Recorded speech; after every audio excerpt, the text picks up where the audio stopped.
আপনার এখানে কি বাঁশের সমস্ত সামগ্রী পাওয়া যায় না?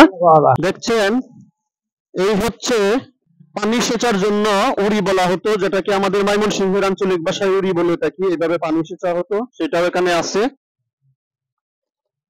চালুন আছে আপনার এনে? আছে। আচ্ছা, এটার দাম কত? 130।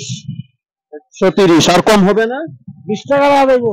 আসসালামু আলাইকুম। দেখছেন, 30 সাল ময়মনসিংহ, 30 সালে একটা দোকানে আসছে। এখানে বাঁশের সামগ্রী সমস্ত কিছু পাওয়া যায়।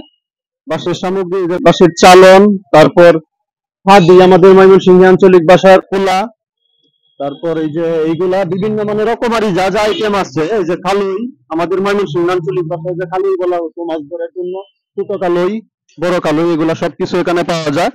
তো আমি বলছিলাম এই চালনটা নিব, কারণ হচ্ছে প্লাস্টিকের যে অত্যাধুনিক চালন, সেই চালনে মাছ, ছোট মাছ বড় মাছ ধুইতে গেলে সেই মাছটা পরিষ্কার হয় না। বাঁশেরটার মধ্যে ধুইতে গেলে, পরিষ্কার করতে গেলে খুব ভালোভাবে পরিষ্কার হয় মাছটা, সেটা ছোট মাছ হোক একটু বড় মাছ হোক। বাঁশের চালনের সাথে বর্তমানের আধুনিক প্লাস্টিকের চালনের কোনো তুলনা হয় না। ধন্যবাদ।